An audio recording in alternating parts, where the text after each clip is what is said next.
and welcome back to the Cfctalk podcast. It's just me on my own today, and what a loss against Brighton. And I couldn't invite any other guests today to discuss the situation with Chelsea. And it'll be more of a rant today because this is quite a annoying performance and quite a frustrating performance from Chelsea. Diving straight into it, the overview. I mean, Graham Potter's first loss under Chelsea. Perfect record before this, out of 9 games, 6 wins and 3 draws, and now finally that one loss in this 10th game, and against a team like Brighton, his ex-team. We knew they were going to be coming here for 3 points. They were not going to sit around and be fine with it, and obviously the fans made it very clear that they're not a big fan of Potter leaving Brighton and joining Chelsea with the boos and intimidating the full 90 minutes, I guess, not just the manager but the players as well. So really disappointing in that sense. And then realistically, the first loss against Brighton in over 60 years, which is also quite sad to see. Yeah, and it's quite a surprising loss against, again, I guess.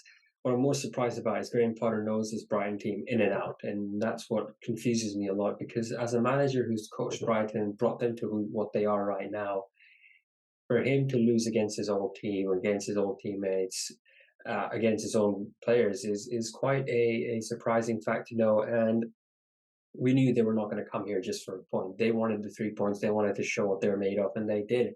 I know we've heard Pep talk about this as well, how defensively or how intense they are, and how much Man City struggled beating them as well. So a club like Man City, a manager like Pep saying that compared to Chelsea, where we've really been struggling the last few games, we should have taken that into account, and we should have come up with solutions for this game, because clearly this was a game we could have gotten 3 points in, but we really didn't do enough, and it's quite frustrating. And I know I'm going to keep repeating myself here because this will be kind of a rant, but Silva, with the start that we had, I mean, the first 5 minutes he had to make 2 or 3 clearances, and that off the line clearance was a great one. But then after that, those 2 errors that he made really didn't help us at all. Trossard, we were just letting him free. It was like we were giving him a license to do whatever he wanted without any concern.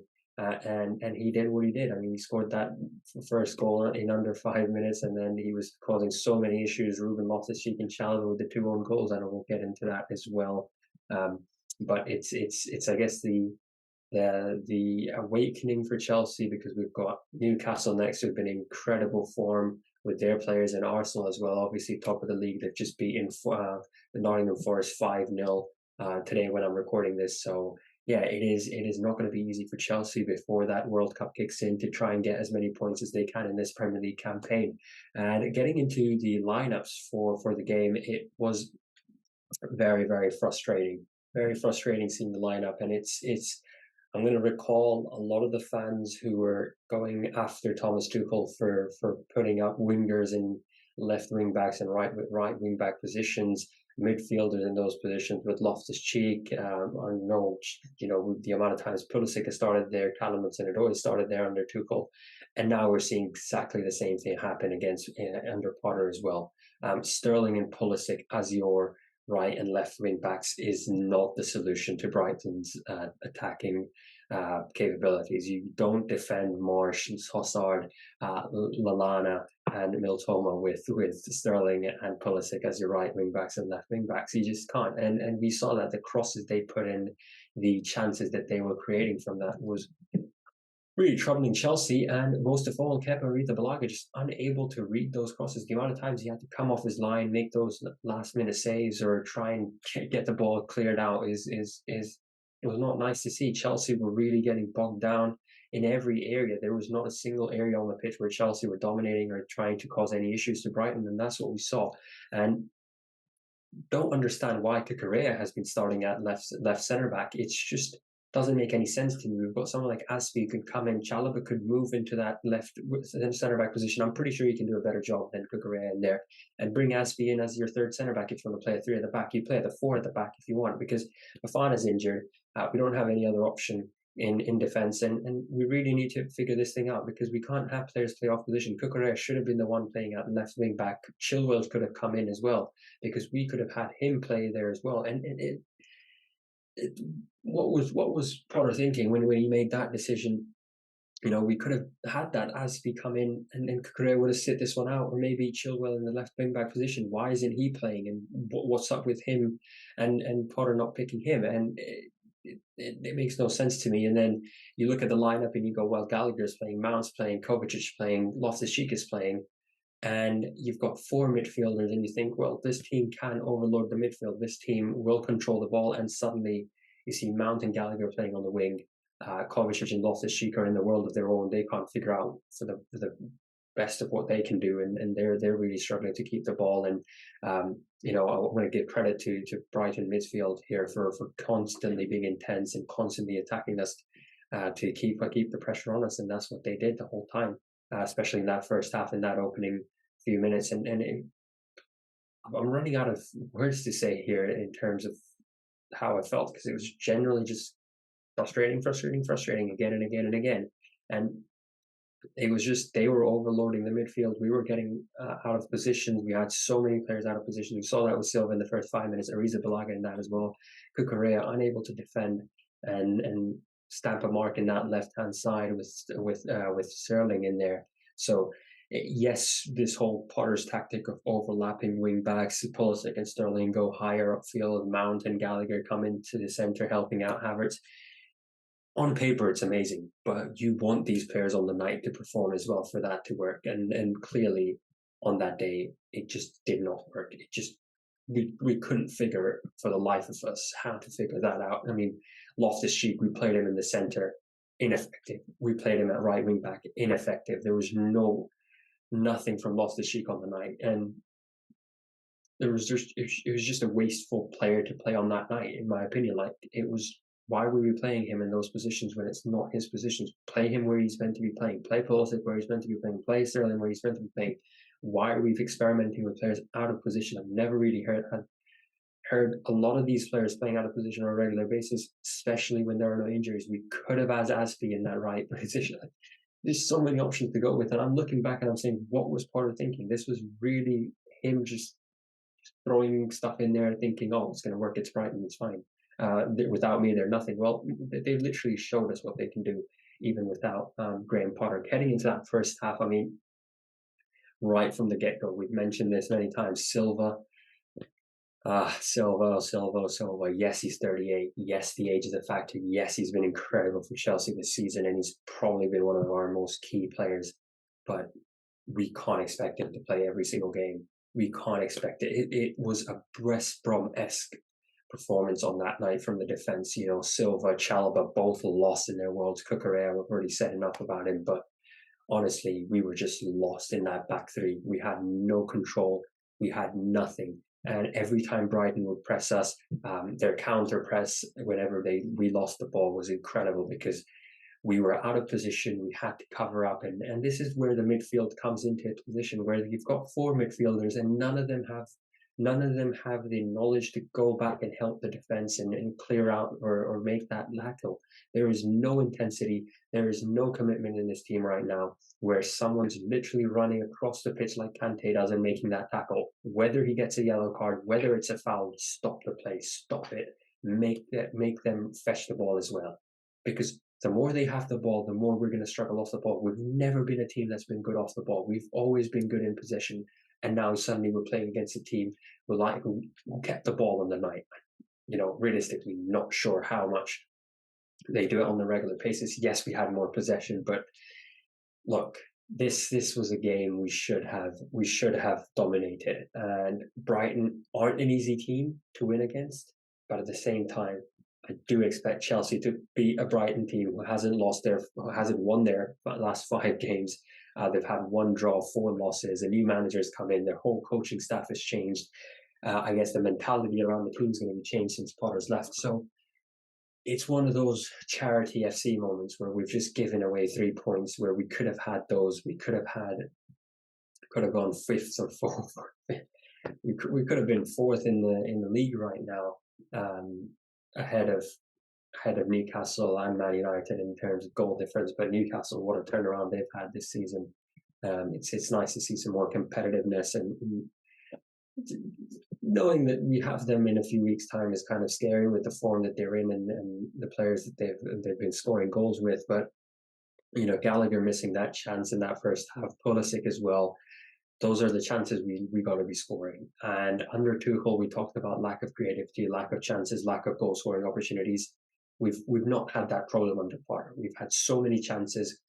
Gallagher with his crosses as well, he's been doing a lot better in those, but we didn't see a lot of that in that night. But that cross, Gallagher should have put that in. Christian Pulisic on that rebound should have hit that in on the back of the net. It should have gone over the bar. Just unacceptable, because these are things that are basic skills for footballers. Finishing is something that's very basic for footballers. Passing, finishing, these are things that you don't teach footballers. They just know it naturally. You train them on those, but you can't sit there and guide them on what to do in certain situations. That just comes as a natural instinct. And I guess a lot of these Chelsea players haven't had that. Maybe it's because of the confidence, the lack of goals that they've scored, the lack of opportunities that they convert, and that's the lack of confidence. Again, it just comes down to this. I know I'm going to keep repeating myself often. Kepa, after that horrific first half, subbed off in the first half. I mean, because of that injury concern. I hope he's all right, because honestly, nothing to blame for him for on that night as well. He's been incredible for Chelsea. Hoping that he does come back. I think he might be rested for that Salzburg game this midweek. But we will hopefully see him against Arsenal, and then hopefully against Newcastle, maybe even Manchester City. If not, Mendy might get the nod ahead of him as well. The only concern I had with Kepa, or the only issue I had with Kepa on the night, was he was just unable to, because of our defense being all over the place. He was just unable to decide whether he wanted to go in and get a cross intercepted, or he wanted to punch a ball out, or pass the ball to who and what to do in certain situations. And I think that's more to blame the defense than Kepa himself, and that's why I wouldn't give him a really bad rating for this match. I mean, he did what he can do best, and as a goalkeeper, you never want to be in that position where your defense is all over the place and you suddenly have to defend your own goal by yourself. So really can't fault him for that. Obviously, there are some things that he might have been able to improve on. There are some things that we could have improved on as a team in defense. Before we even head into Kepa and his errors on the night. But second half, we walked out and you really thought this team might be or is capable of scoring that few goals. And I'll be honest, when we were 3-0 down at halftime, I really knew we weren't going to get 3 goals. This is not a Chelsea team that has the character to punch through 3 goals and get a draw away from this game and call it a night, and maybe say, well, it was a bad day, but at least we recovered, or get that win.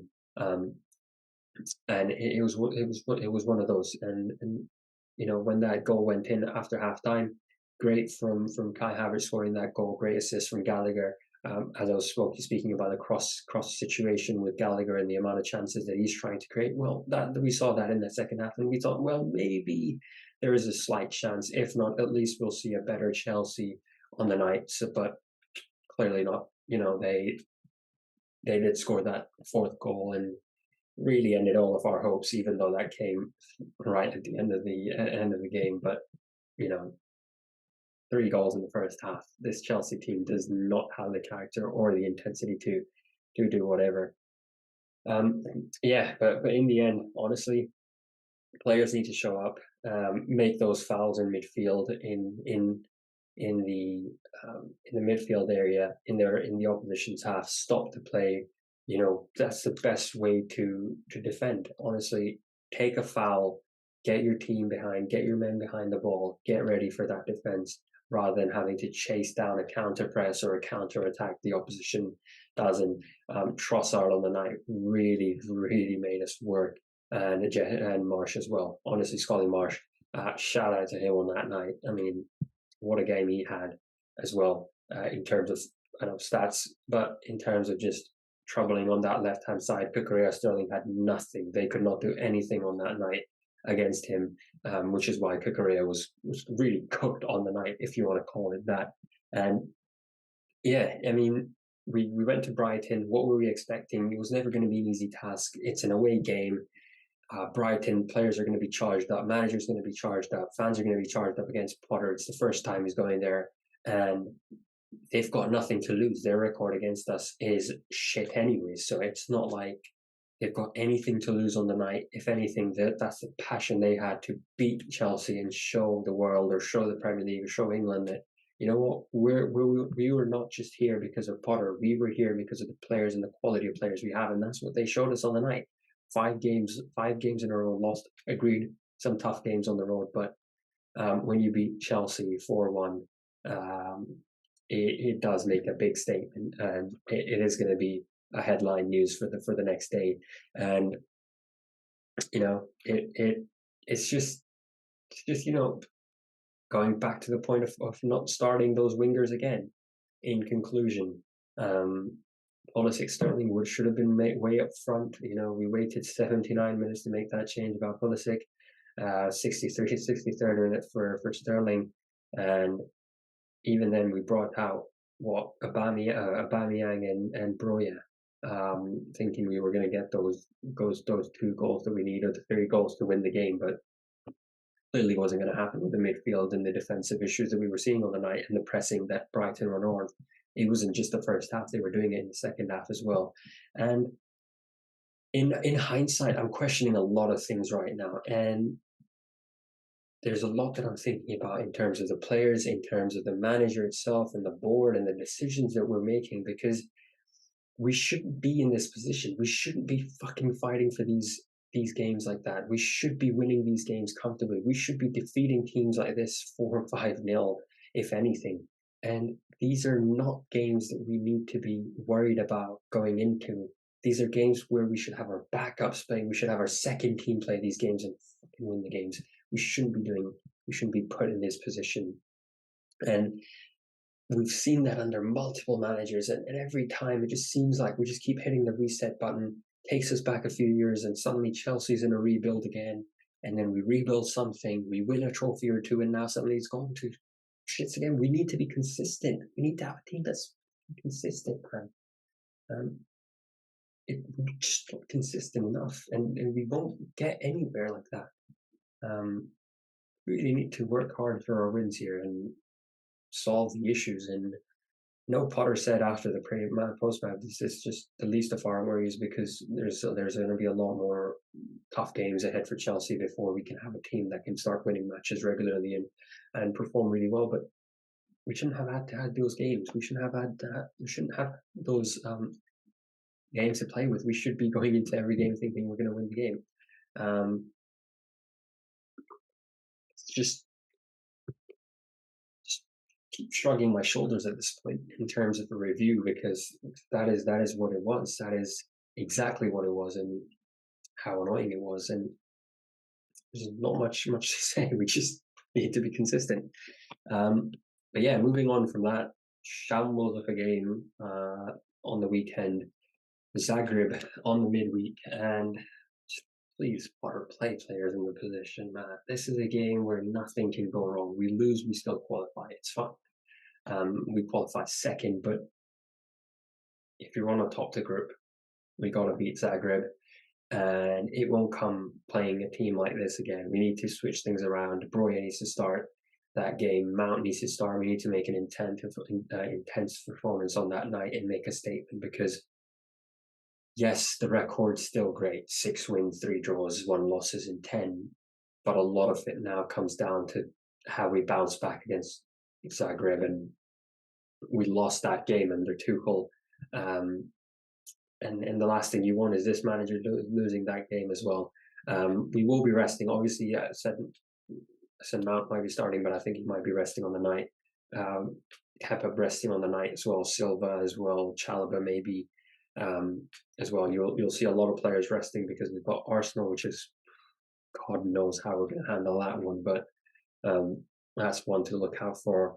And not just the Arsenal game, but we've got Man City next midweek, and then after that Newcastle before everyone heads out to the World Cup. And for those of you watching us, make sure to subscribe, make sure to leave a like rating, make sure to follow us all of our social media pages. We'll be covering the World Cup as much as possible. Obviously, there's games going to be every single day. There's about 4 games on Sundays as well. So we will do regular podcasts, but we'll try and keep it, or at least I'll come on and jump on and talk about stuff, so that at least we can talk about stuff and cover a lot of the Chelsea players that will be part of it, especially the England squad. And then obviously other squads as well. We might be seeing a lot of other players going, like Kepa after the performances that he's had, Silva, Havertz, um, and then the England players as well. And Chalobah might be one of them as well, which I'm very excited for. But heading back into the Zagreb game, for me, just play players in the right position and give players time. I think Zakaria here, I'm going to mention him as well. This midfield against Brighton was awful. If we're going to give that midfield a chance, we must give Zakaria a chance. Give him at least a start. It's not going to cost you a lot in that, because realistically, we we need to give players chances. Without those chances, we can't put them out. We want to give Chilwell a chance as well at this point, because he hasn't had a lot of game time. So that's going to be something that Potter will be considering. Um, 3 big games after that coming up before the World Cup. So the last thing you want is players being injured and missing out on the World Cup. And I think a lot of those players have that in the back of their mind, where they need to be careful in terms of what they do. And it's time for us to pull up our socks, show the intensity that we have, and create those character around the team, because realistically there's no one in this team who's leading the team forward, or who's really pushing the team and making sure things are going right, because right now a lot of it is going wrong. And I know people say back the manager, but I'm not trying to say we need to get the manager out, but we can't really overlook the issues that we're facing every single game. And whether that comes off as I'm against the manager, or that comes off as someone who's just criticizing the team over the performances that they've had in the past few weeks, is up to the people to decide. I'm not going to try and argue on that one. And it's just people's opinions against my own opinion. No contract issue, no contract situation with Kante. No clue whether he's going to be signing something or not. There's not been a lot of talks about with him and a lot of Premier League clubs, or any other club, as a matter of fact. And realistically, we do need a midfield. We need a midfielder this window, this January, or by next window. I mean, if Bowley really wants to show what he can do, then Declan Rice should be number one on that list, and we should be getting this quickly as possible. There should not be sinking doubts on it.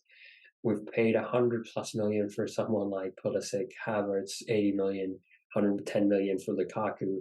I think we can splash 110 for Declan Rice if we really think he's worth it.